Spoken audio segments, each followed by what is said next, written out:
오늘 말라기서 잠깐 지난번에 이제 다 마치지 않았기 때문에 이어가지고 오늘은 이제 유대 그 유대인들은 무엇을 믿는가 중에서 유대의 종말론 중에서 메시아에 대해서 우리 부활절이 가깝기 때문에 그 부분을 우리가 살펴보면 될 것 같습니다. 우리 성경으로는 말라기 4장입니다. 유대 성경에는 4장이 없어요. 3장까지 해서 3장이 합쳐져 있어요.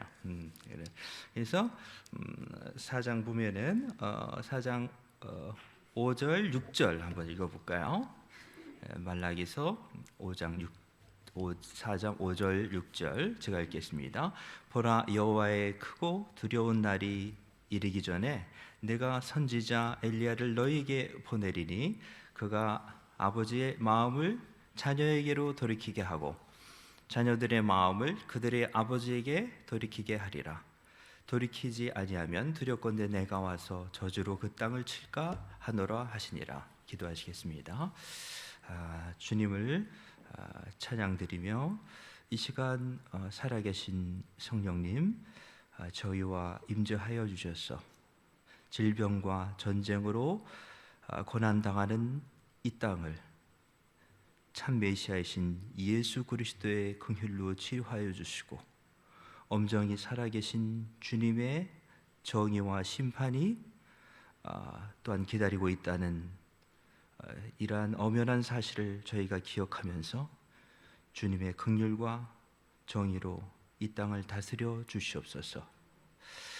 함께한 모든 분들 기도를 낱낱이 응답하여 주시고 그 땅 위에서 그리고 소망하는 이 모든 주님을 향한 소원들이 성취될 수 있도록 하여 주시고 이 새삼교회의 수많은 영혼들이 예수 그리스도를 통하여 구원받고 주님을 찬양하는 새 예루살렘과 같은 교회가 되어질 수 있도록 주님께서 목사님들과 또한 여러 성도님들을 동일한 성령으로 축복하여 주시고 늘 강건케 보호하여 주시옵소서. 예수 그리스도의 이름으로 기도 올립니다. 네, 유대인들 얘기를 하고 있으니까요. 메시아에 대해서 얘기하고 있는데 유대인들이 믿는 메시아는 철저하게 어떻게 보면은 정치적인 그 메시아예요. 그래서 이 땅에 실제로 와서 나라를 다스리고 성전도 재건해야 되는 그런 메시아인데 흥미있게도 지금 우리가 유대인 얘기를 하고 있는데 지금 우크라이나 대통령 젤렌스키 있잖아요. 그분이 유대인인 거 모르셨죠? 그분이 유대인이에요. 여기 오셨으니까 또 하나 배워가시는데 부모님들이 왜냐하면 그 러시아 지역에 예전 그 러시아 지역에 유대인들이 많이 살았어요. 또 박해도 많이 당하고. 그래서 제가 유대인들 종류가 되게 많다고 했잖아요. 종교적인 유대인들도 그 종파가 다르고 유대인들 속에서는 또 종교를 강요하지 않고 자유롭게 또 학문 연구에 또 예술에 관심이 있는 분들이 많다고 그랬잖아요. 젤렌스키 부모님이 그런 분이에요. 종교적이진 않지만 상당히 학구풍이었죠. 그래서 그 아버님이 수학자예요. 그래서 교수님이고 그래서 공부하는 집안이죠. 그래서 어머니 아버지는 그 종교인은 아니지만 아들을 아무튼 상당히 잘 키운 거죠. 자유롭게. 그러면서 우크라이나 사회에서 적응해서 아무튼 잘 사회인으로서 역할을 하도록 했는데 이분이 나중에 연예계에 진출해 가지고 인기를 얻은 다음에 대통령까지 되셨잖아요. 그래서 지금 그분은 상당히 유대인들에게도 아주 관심이 많은 분이에요. 더군다나 우크라이나는 예전에 안티세미티즘이라고 그래가지고 유대인들에 대한 박해가 상당히 심했던 곳이에요. 그런데 아이러니하게도 그 지역에서 유대인이 대통령이 됐다는 것이 아주 놀라운 사실이에요. 저도 깜짝 놀란, 그래서 저런 일이 벌어질 수도 있구나. 그래서 요즘에 유대 국가가 다시 재건될 줄 누가 알았어요, 그죠? 그런데 유대인을 박해해서 죽이고 쫓아내고 불지르고 하던 나라에서 유대인 자손이 그 부인은 유대인은 아니에요. 지금 결혼한 분은 우크라이나 분이에요. 그런데 이분은 100% 유대인이에요. 부모님들이 다 유대인이니까. 그런데 이런 일이 벌어지게 되니까 3월 17일이 그 불임절이라고 그러죠. 유대인들을 말살하려고 했는데 오히려 말살하려고 했던 그 아말렉의 후손인 하만이 없어지고 유대인들은 남아 있잖아요. 그러니까 하나님의 존재를 믿지 않아도 그 이분들의 역사를 보면은 하나님이 계시다는 걸 인정하지 않을 수 없을 것 같아요. 그래서 우리가 이제 유대 문화를 따라가는 여행의 마지막에 이뤘으니까 이 종말론을 다루면서도 상당히 중요한 주제예요. 이것만 가지고 한 학기가 모자라요. 한 학기가 모자랄 분량인데 아무튼 제가 30분 안에 해보도록 하겠습니다. 그래서 아주 은혜롭고 참 좋은 내용들 많이 있는데요. 아무튼 그 중에서 제가 한번 가려서 지난번에 우리가 하다가 엘리야 얘기를 했었잖아요. 엘리야 얘기도 아주 흥미진진한 얘기들이 많이 있는데, 네. 엘리야의 그 잔 얘기하면서 지난번에도 이렇게 유대교 이 세데르에서 얘기했잖아요.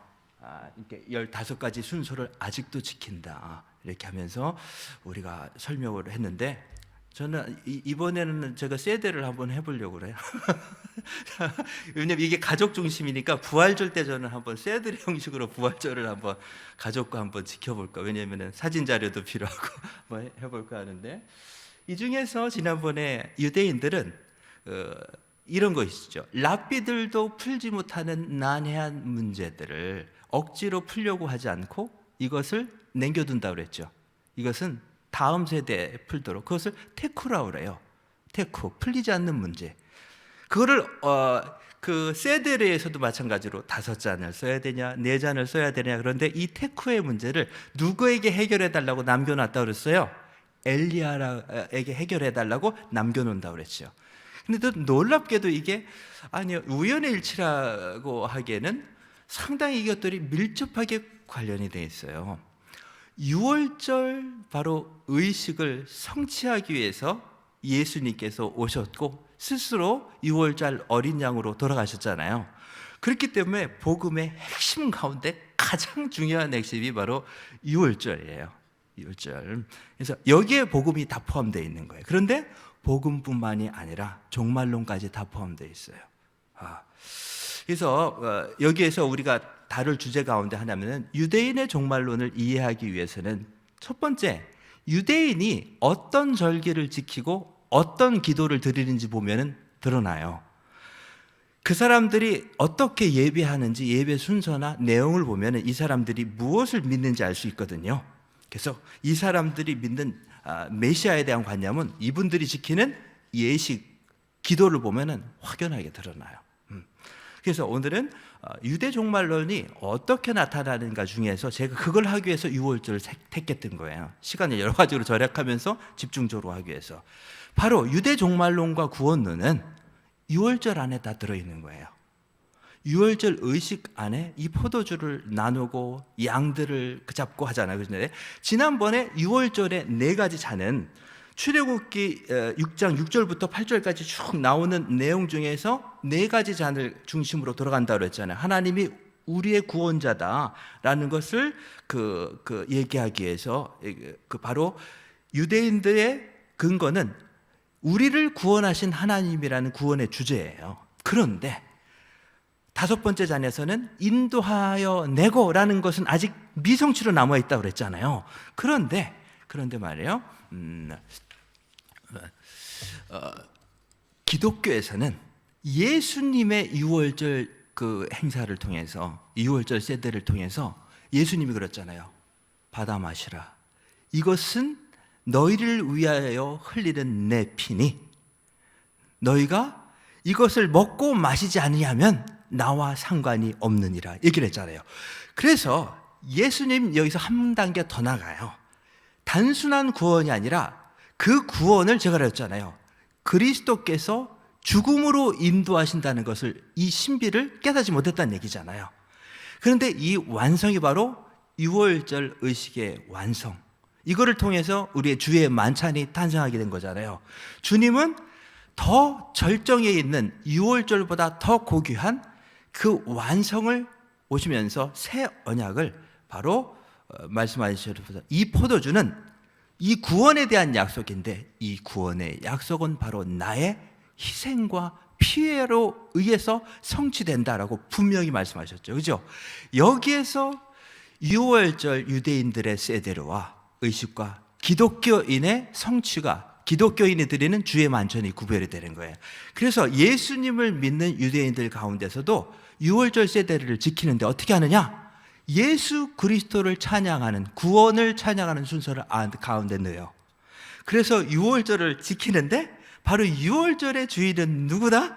예수 그리스도라는 것을 음미하면서 되새기면서 마시는데 그 중에서 엘리야의 잔은 그럼 어떻게 이 사람들이 이해를 할까요?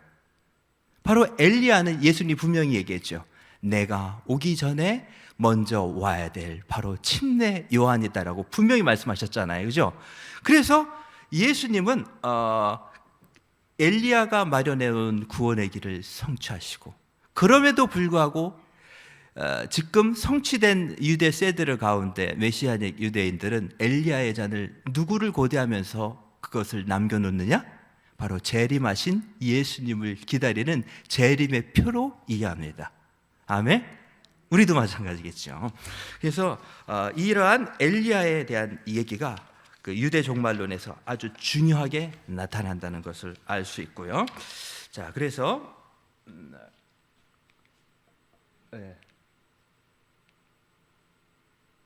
마찬가지로 여기에서 이 쉔크가 있어요. 이게 뼈 있죠. 이 뼈가 하나님의 희생을 생각할 거야 그랬는데 그 의미도 있지만 저 뼈는 이 정강이 뼈예요. 양의 정강이 뼈이기 때문에 이게 제일 힘 있는 게 발이거든요. 하나님의 능력을 상징해요. 그 다음에 저 계란이 바로 이 희생 제물을 얘기하는 거예요.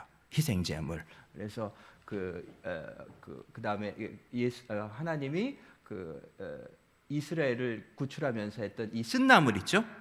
이 쓴나물들과 그 다음에 오른쪽에 있는 것은 허르쉐트라고 그랬는데 이것은 일종의 콘크리트예요. 콘크리트를 상징하는 거예요. 그 당시에 그 진흙으로 벽돌을 만들었잖아요. 그렇기 때문에 그 노동을 상징해서 이 노동과 고역과 노예 생활에서 그리고 그 눈물 속에서 우리를 구원하신 하나님을 늘 기억하는 거죠. 자기가 근본이 무엇인가를 기억하는 민족은 결코 사라지지 않는 거죠. 아무튼 이 세데르 중에서 뭐 자세히 할 수 있지만 이 마자 같은 거 우리가 살펴봤던 거고 이제 네 가지 잔도 얘기했고요. 자, 엘리야의 잔도 얘기를 했었죠, 그죠? 이만큼 중요하다는 것을 얘기하고 그 다음에 예수님은 바로 여기에서 그 십자가에서도 그런데 거기에서 중요했던 게 뭐냐면은 우슬초잖아요. 그런데 이분들이 이제 가장 중요한 것이 피를 통한 희생인데 여기를 보면은 세드리에서는 그게 자세히 드러나진 않죠. 구원 얘기를 하는데 사실 이전에 보면은 유월절 양을 잡아서 그 피를 문설주에 바르도록 했잖아요. 그런데 그 우슬초인데 예수님께서 요한복음에서는 십자가상에서 신포도주를 맛보실 때 그것을 우슬초에다 적셔가지고 줬어요. 그런데 예수님은 그것을 살짝 맛보시고 드시진 않는다고 그랬잖아요. 그죠? 그렇기 때문에 이 모든 요한복음에서의 예수님의 그 어떤 십자가에서 성취가 바로 유월절 희생양으로서 우슬초에다가 피를 찍어서 문설주에 받은 그 사건이 분명하게 어떻게 돼요? 성취됐다는 것은 요한복음을 통해서 우리가 분명히 알 수 있는 거거든요. 그래서 우리 그리스도인들에게도 이 유월절은 엄청나게 중요한 상징을 가지고 있는 거죠. 그래서 이러한 포도주는 계시록까지 아주 중요한 역할을 한다. 왜? 새 포도주가 바로 계시록에서 얘기하는 새 포도주가 바로 예수님께서 이 모든 구원 사역을 이루고 마시게 될 새로운 잔이거든요. 그렇잖아요? 자, 그 얘기를 했었고요. 자, 그런데 이제 그 다음에요. 이제 유대 종말론을 이해하려면은 엘리야를 이해해야 되고 그 엘리야와 함께 유월절 의식을 이해해야 되고 그 다음에 뭐냐? 이분들의 기도예요. 이분들의 기도 가운데 상당히 중요했던 것은, 아무튼 덧붙이자면, 그래서 예수님한테 자꾸 유대인들이 당신이 엘리야입니까? 엘리야입니까? 이렇게 묻잖아요. 그렇잖아요. 그 이유가 거기 있었던 거고, 아무튼 유대인들의 기도 중에서 지금 아까 젤렌스키 얘기도 했지만, 이분들이 유럽에서 가스실에서 잡혀 돌아가실 때 불렀던 아주 유명한 노래가 있어요. 아니마민. 그래서 이게 아주 유명한 노래예요. 그분들이 가스실에서 잡혀갈 때 마지막으로 어떻게 죠? 여러분도 한번 생각해 보세요. 정말로 눈물 나는 얘기인데, 이분들이 잡혀가면서 종교 유대들이 기도를 바치잖아요. 그런데 이분들이 중얼중얼 거리면서 이것은 모든 사람이 지은 거예요. 바친 마지막 기도가 아니마민이에요. 그게 무슨 뜻이냐? 우리가 알고 있었던, 제가 했던 아미다 기도 있잖아요. 매일 아미다 기도를 바친다고 그랬잖아요. 19개의 축복. 그것이 끝나고 그 다음에 맨 끝에 바치는 게 아니마민으로 시작되는 13개의 신앙 고백이에요. 근데 이 기도 가운데 마지막이 뭐냐면은, 나는 반드시 메시아가 오실 것을 믿나이다. 이게 아니마민이에요. 확실히 믿는다는 뜻이에요. 자, 그래서 제가 그 기도를 제가 번역을 해왔어요. 아무튼 자, 그래서 번역을 해봤어요. 그래서 이 얘기도 하면은 뭐 길지만 중간 생략하고, 유대교에서 제일 중요한 랍비 중에 뭐 힐렐 얘기는 했고, 그분 가운데 그때 라시 얘기도 했었죠. 제가 라시 얘기했고, 그런데 저도 우연히 프랑스에 갔다가 그 트로이에 가서 라시의 무덤이 있었던 곳을 봤다고 그랬잖아요. 우연이라면 우연히, 저는 마이모니데스, 이거를 만든 분이 마이모니데스예요. 람반. 이분은 스페인에서 활동하다가 카이로에서 궁중의사면서 랍비면서 수학자면서 철학자면서 천재예요. 그러니까 대단한 분이에요. 이런 사람을 사용했어요. 유대교의 중세 유대교가 너무 혼란스러워졌을 때 마이모니데스가 또 라시가 한번 정리했죠. 탈무드를 정리했잖아요. 그죠? 그 다음에 마이모니데스가 없었으면, 라시와 마이모니데스가 없었다면 오늘날 유대교는 존재하지 않아요. 그냥 미신 덩어리에 불과했을 거예요. 그런데 이것을 철저하게 정리해 놓은 사람이 라시와 마이모니데스인데, 100년 후에 마이모니데스가 태어난 거예요. 근데 제가 우연히 이스라엘에 아무것도 모르고 처음 갔을 때 키부츠에 가가지고 한 일주일 있으니까 사과 따다 보니까 난 공부하고 싶더라고요. 난 죽어도 공부하다 죽고 싶어. 그래서 무조건 얘기를 하고, 난 공부하러 가야 되겠습니다. 그래서 한 열흘 있다가 버스 타고, 그 버스도 아니에요. 이게 히치하이킹 해가지고 가서 내렸어요. 디베리아에 내려서 터벅터벅 가다가 도시가 나오더라고요. 그래서 탁 봤는데 나중에 보니까 거기가 유대교에서 가장 중요한 랍비들의 무덤이었어요. 그 언덕에 올라갔는데 그게 거기 중에 마이모니데스 무덤이 있어요. 나중에 깨달은 거예요. 그러니까 하나님이 나는 이쪽으로 어떻게 하려고 그러나 보다. 살아보니까 그렇게 하더라고요. 공부하는데 이렇게 구약에 이렇게 하려면 하나님이 밀어주는 걸 느껴요. 다른 거 하려고 그러면 안 돼. 근데 이렇게 하다 보면 하나님이 도와줘요. 그래서 아이들도 낳을 때, 제가 아이가 하나도 없었거든요. 하루는 내가 집에 갈 수 있을까? 공부하고 있을까? 아무도 아는 사람이 단 한 명도 없는데 공부하다가, 그때 IMF예요. 그때 이스라엘에 있었어요, 저는. 그런데 이렇게 멍하니 이렇게 바라보고 있다가 이제 기도를 바쳤어요. 그 기도 중에 애도 없는데 야곱처럼 야곱이 밧다나람으로 저기 쫓겨갔지만 단신으로 도망가잖아요. 돌아올 때는 많은 소떼와 아무튼 짐승떼와 가족을 이끌고 온 것처럼 내가 돌아올 때는 그렇게 해 주십시오 라고 하면서 기도를 바쳤어요. 근데 애가 왜 이렇게 많이 나는 거야? 그래서 그 다음에 첫 애가 예루살렘에서 들어섰어요. 그 다음에 이렇게 이제 영국까지 가서 해서 5가지 되는데, 지나고 보니까 다 기도가 응답됐어. 그 어려울 때 공부하는 것도 마쳤고, 그 다음에 영국에서 박사학위가 하기가 쉬워요. 그런데 그 마칠 수 있도록 하더라고요. 저는 제가 잘나서 공부했다고 생각하지 않아요. 다 하나님이 도와줬었는데, 이상하게 적어도 이 마이모니데스 무덤을 배회하면서 그때 상당히 여러 번 묵상했던 게 기억이 나요.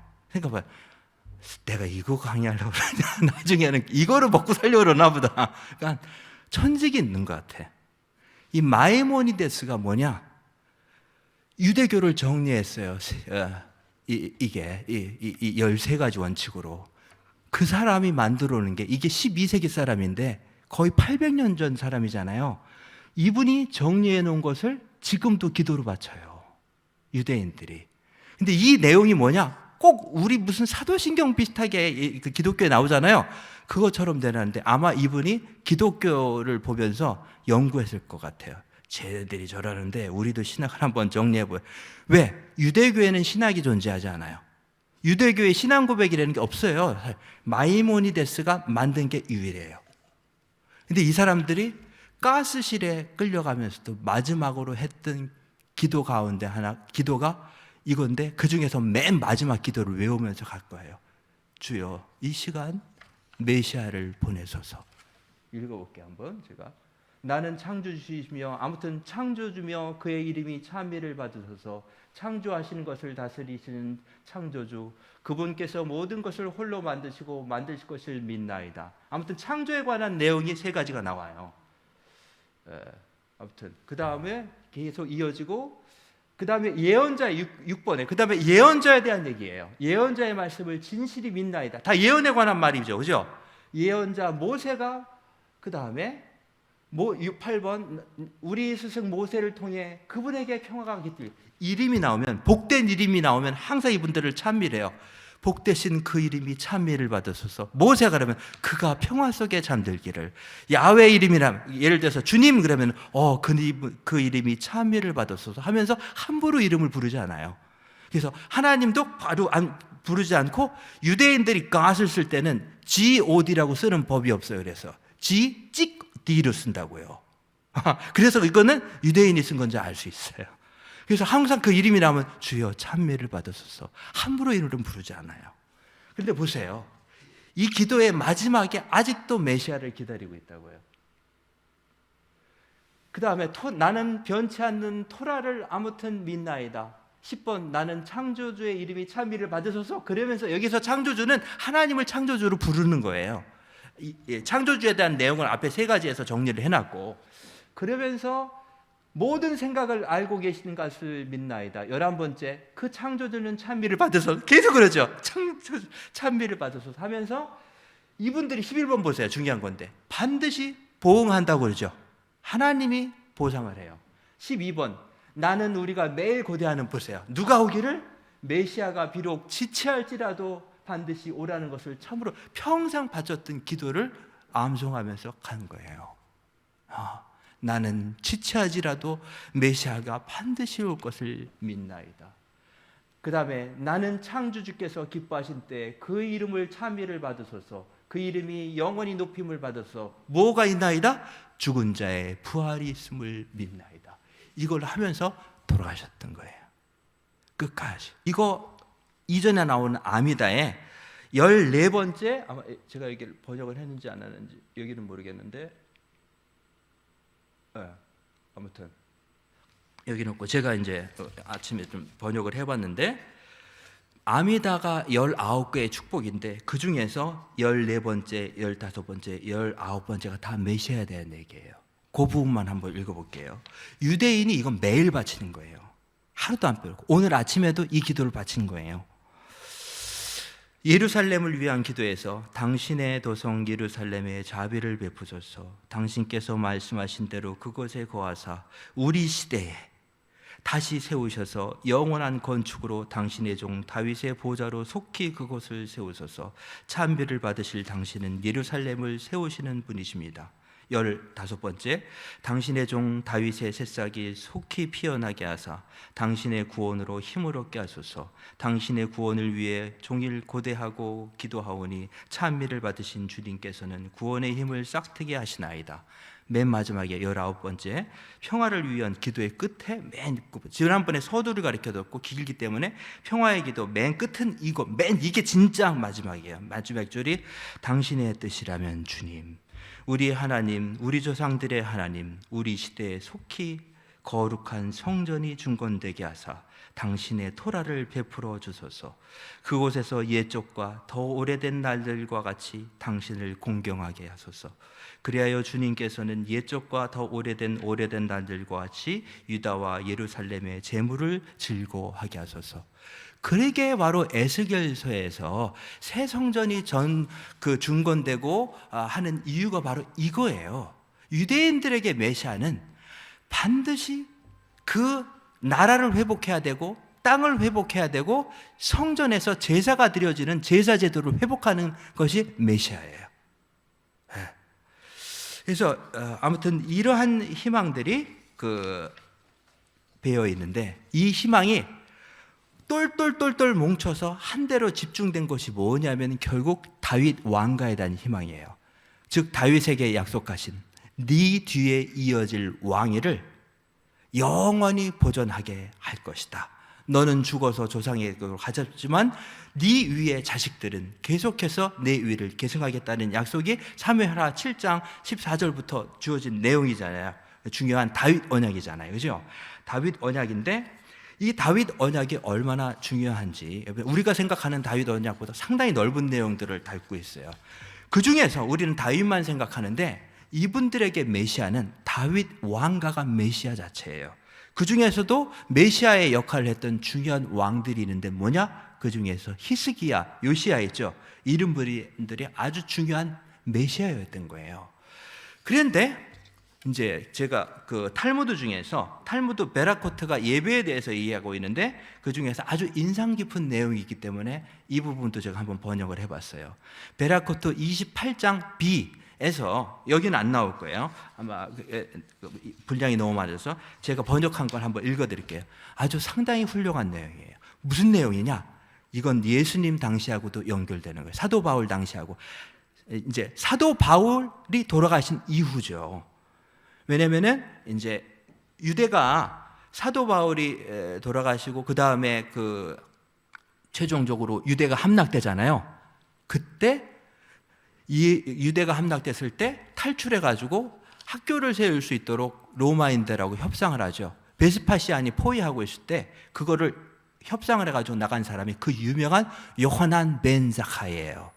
근데 이 사람이 어떻게 거기에서 유대인들을 살렸느냐? 항복을 하도록 했어요. 일부를. 안 한 사람들은 죽었고. 뭐냐? 그 사람한테 예언을 해요. 베스파시안을 딱 보면서 당신은 반드시 황제가 될 것이요. 근데 자비를 하나 베풀어서 그 예언이 반드시 성취될 건데 유대인들을 당신은 긍휼히 여기시고 단 하나의 부탁은 여기에서 우리가 학교를 세울 수 있도록만 해달라. 이것까지 성전 불타도 상관없다는 얘기예요. 학교가 살아있으면 유대인들은 언제든지 재건될 수 있는 거예요. 그런데 실제로 베스파시안이 황제가 돼요. 그 예언이 성취된다고요. 그 아들이 바로 디도예요.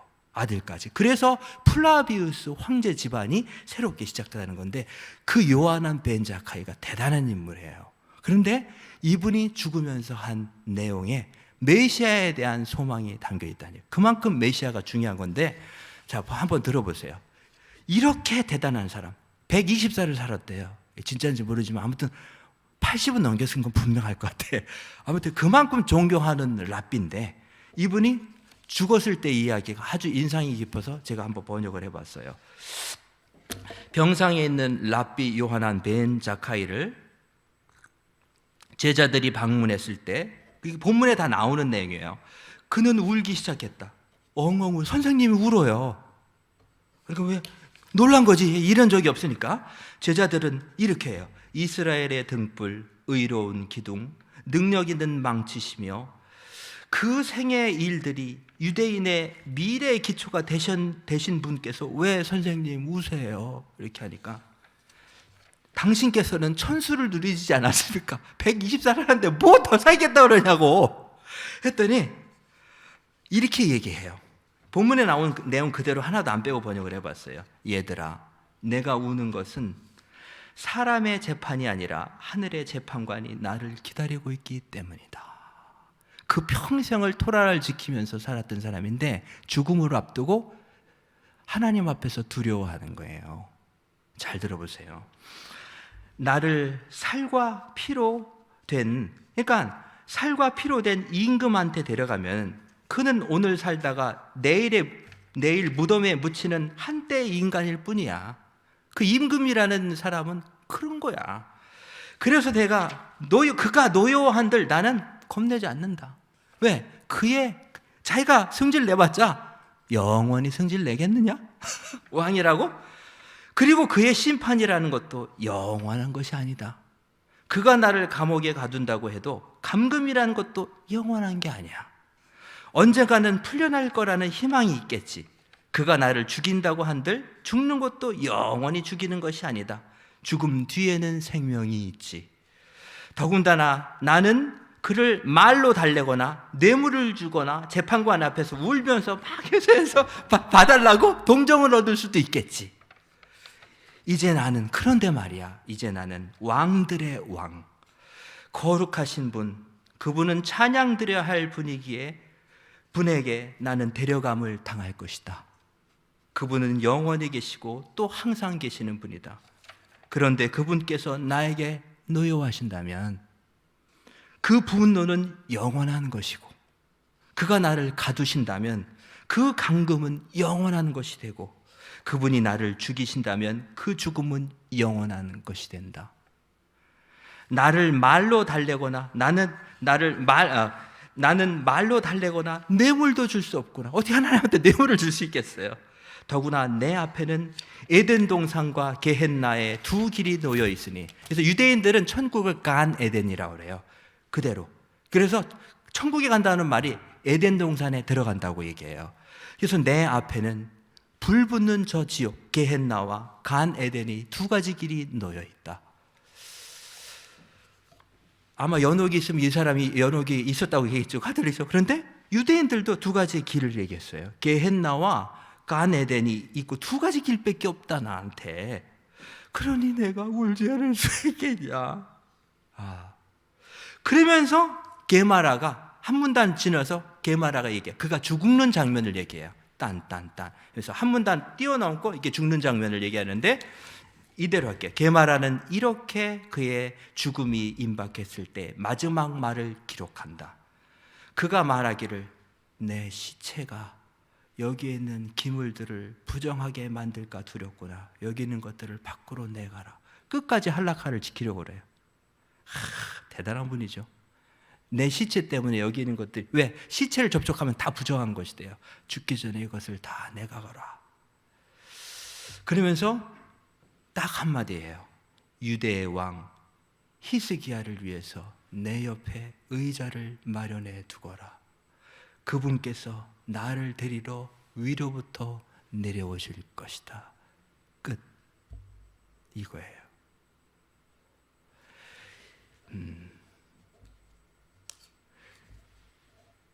인간이 가지는 두려움은 사실 죽음에 대한 두려움도 있지만 죽음 이후의 삶이에요. 죽음 이후에 벌어질 영원한 심판에 대한 두려움이에요. 그래서 그 많은 부유를 누렸었고 여러 학식을 갖췄고, 그러니까 이 모든 사람들이 어떤 분은 가스실로 가면서 어떤 사람은 천수를 누리고도 이분들이 마지막으로 고대했던 게 누구예요? 메사야, 기름 부은 자다. 왜? 그분 자체가 구원이시기 때문에. 그렇기 때문에 모든 인간의 역사, 깊은 종교심을 가졌던 모든 분들이 증거하는 그 인간의 가장 깊은 심연에는 죽음과 심판에서 나를 구원할 분이 필요하다는 얘기죠.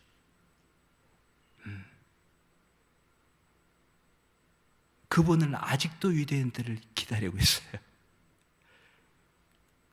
그런데 예수님은 이미 그 일을 성취하신 분이에요. 나를 믿는 자는 영원히 살겠고, 죽어도 살겠고, 살아서 나를 믿는 자는 영원히 죽지 아니하리라. 우리의 의식 세계가 주를 만나는 순간부터 영원까지 생명으로 인도받는다는 얘기예요. 유대인들도 분명히 부활을 믿었어요. 기독교에서도 부활을 가르칩니다.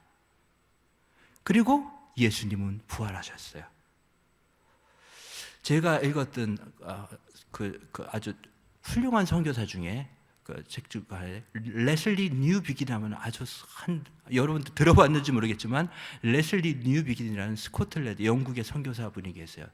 상당히 훌륭한 분이에요. 한 70년대 인도에 가서 오랫동안 선교하셨는데 유럽 분인데 그 많은 재산과 그 학식을 두고 거기에서 오랫동안 선교사로 활동하셨는데 이분의 일화 중에 아주 인상 깊은 장면이 있어요. 이분은 얼마든지 부유하기 때문에 차를 타고 가도 돼요. 그런데 거기 있는 인도인들과 친해지기 위해서 일부러 며칠 되는 거리를 걸어가면서 텐트를 치고 가요. 이렇게 가면서 도보로 가면서 그 사람들하고 먹고 얘기하고 하면서 가는데 이분은 예수 그리스도를 하기 전에 일단 그분들을 탁 들어요. 들어가서 먹고 얘기하고 하다가 이분들이 뭐 얘기했어요? 평생 수천 년 힌두교를 미워왔으니까 힌두교 신화를 얘기해 주는 거예요. 그래서 보니 깜짝 놀라요. 이분도 엄청난 지식인이네요. 딱 들으면서 놀라요. 그래서 이분들이 말하는 이 힌두 신화라는 것은 정말 경탄할 만하고 놀랄 만하고 얼마나 논리적인지도 모르겠다. 그죠? 그러면서 쭉 빠져들어. 그런데 이분이 진심으로 이렇게 한 거예요. 이 사람들. 그러니까 그 사람들도 좋아했던 거죠. 다 경청이니까. 아니 선교사가 와서 예수 얘기할 줄 알았더니 계속 자기를 열심히 듣고 있자 그랬더니 자기들 미안하잖아요. 그래서 듣고 있으니까 그것도 진지하게 듣고 있으니까 이렇게 하는 거예요. 그러면서 또 관심을 해요. 이 사람들은 진심으로 내가 선교사가 아니라면 나도 힌두교인이 되고 싶다. 그만큼 끌린다는 얘기예요. 그러면서 마지막으로 뭐라고 그러는지 진짜 젠틀맨이에요. 그런데 내가 믿는 예수님이 부활하셨어. 이 부활이 사실인 이상 나는 그 어떤 논리적인 종교, 논리적인 어떤 설명 이거에도 불구하고 나는 예수님을 믿을 수밖에 없어요. 여러분, I'm sorry. 그분들이 얼마나 충격을 받았겠어요. 뭐야? 죽어서 살아난 사람이 있다고? 당신들은 그렇게 논리적이고 세상을 떠난 무슨 신들의 얘기를 하고 있지만 한 인간이 동정녀에게 탄생해서 당신들이 얘기로만 듣던 이 신 같은 어떤 그 탄생을 이루었을 뿐만 아니라 그것이 거짓말일 수도 있잖아요. 근데 그분께서 죽은 지 사흘 만에 무덤에 들어가서 살아나시고 이분은 빈 무덤으로 그분은 승천하셨습니다. 그리고 그분은 다시 올 것입니다. 이 지구상에 이러한 예언과 이러한 놀라운 기적을 성취하신 분은 주 예수 그리스도밖에 없습니다. 아멘. 그래서 이 세상에는 정말 기독교보다 더 훌륭하게 보이는 어떤 논리 정연한 얘기로 설득할 수도 있어요. 그렇기 때문에 사람들이 꾹꾹 넘어가는 거예요. 성경 너무 어렵다. 그러나 우리는 예수 그리스도라는 한 분이 이 땅에 오셨고 이 부활이 사실이라면 그 어떠한 종교와 설득에도 이겨낼 수가 없는 거예요. 왜? 그분은 메시아였고 그분이 구원자라는 것을 고백할 수밖에 없는 거죠. 그래서 예수님은 바로 요단강에서 예수님이 침례받으셨을 때 제가 좀 벌써 시간이 됐기 때문에 다 정리를 하겠습니다. 예수님을 향해서 하늘이 열리면서 성령이 임하고 하늘에서 얘기했죠. 이는 내 사랑하는 자요 내 아들이라 그러잖아요. 그런데 이 구절이 뭔지 아세요? 바로 다윗의 언약을 함축하고 있는 거예요. 그 다윗의 언약이 시편 2장 7절에 보면은 이렇게 나오는데 너는 내 사랑하는 아들이라 오늘날 내가 너를 낳았도다. 이게 무슨 뜻이냐? 어떻게 하나님이 오늘 아들을 또 낳아? 그게 아주 기가 막힌 얘기예요. 고대 근동의 신은 왕 자체를 신으로 취급해요. 바로를 신으로 봐요. 그렇기 때문에 바로가 낳는 모든 아들이 신이에요. 신의 아들이라고요. 그러나 이스라엘은 그런 미신을 가르치지 않았어요. 하나님의 언약 속에서는 다윗의 아들이 왕위로 오를 때, 태어난다고 하나님의 아들이 되는 게 아니에요. 왕위에 오르는 순간 내가 그를 낳아서 신의 아들로 인정한다는 얘기예요. 이게 다윗 왕권의 놀라운 약속이에요. 그런데 나라도 없어졌고 잊혀졌던 이 다윗의 언약이 언제 성취되느냐? 예수님의 공생의 처음에 하늘이 열리면서 예수님이 침례받고 올라올 때 하늘에서 이는 내 사랑하는 아들이라. 그의 말을 들으라. 이게 무슨 뜻이면 오늘 내가 너를 낳았도다의 축약이에요. 근데 이 말이 언제 등장하느냐? 예수님이 변화산에 있을 때도 그죠? 그 말입니다. 하늘이 열리면서 이는 내 사랑하는 아들이라. 그렇게.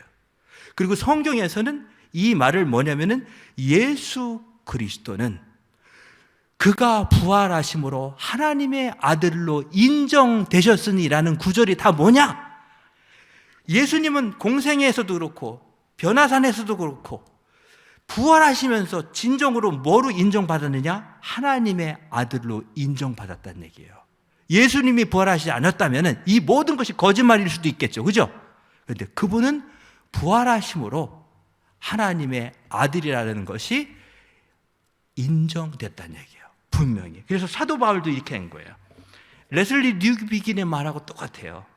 만일 죽은 자가 다시 살아나는 일이 없으면 그리스도도 다시 살아나신 일이 없을 것이요. 그리스도께서 다시 살아나는 일이 없었으면 너희의 믿음도 헛되고 너희가 여전히 죄 가운데 있을 것이고 또한 그리스도 안에서 잠자는 자도 망하였으리라. 만일 그리스도 안에서 이게 유명한 고린도전서 15장에 나오는 말씀이죠. 17절부터 19절. 만일 그리스도 안에서 우리가 바라는 것이 다만 이 세상의 삶뿐이면 모든 사람 가운데 우리가 제일 불쌍한 자니라. 그런데 뭐예요? 그리스도는 부활하셨고 이 그리스도께서는 다시 오실 메시아예요. 할라카를 그렇게 열심히 지켰던 120세까지 살았던 요하난 벤자카이가 죽어갈 때 가족들도 그분의 그 마지막 길을 도와줄 수가 없어요.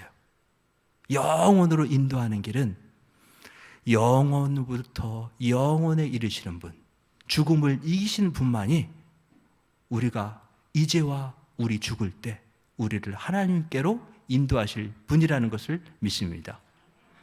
이제 부활절이 다가오는 이러한 부활을 기다리는 주간에 예수는 그리스도시요 예수 그리스도는 승리자입니다. 아멘. 따라서 해보십시오. 그리스도는 승리자다. 마귀가 가장 싫어하고 두려워하는 일이에요. 시간이 됐기 때문에 아쉽게도 유대 종말론을 이거로 마치면서 이 신비를 이루신 예수 그리스도께 마지막 기도를 바치고 마무리 짓겠습니다. 그리스도님, 지금도 우리와 함께 계셔서 죽음을 이기신 그 영원한 왕이신 주님의 능력으로 저희를 위로하여 주시며 죽은 자들에게 소망이신 그리스도께서 우리의 희망이 되어 주셔서 이제와 저희가 죽을 때 저희를 도와주사 주님 손을 잡고 하나님 전에서 우리가 그 기쁨을 누릴 수 있도록 구원의 은총을 누릴 수 있도록 하여 주시옵소서. 예수 그리스도의 이름으로 기도 올립니다. 아멘.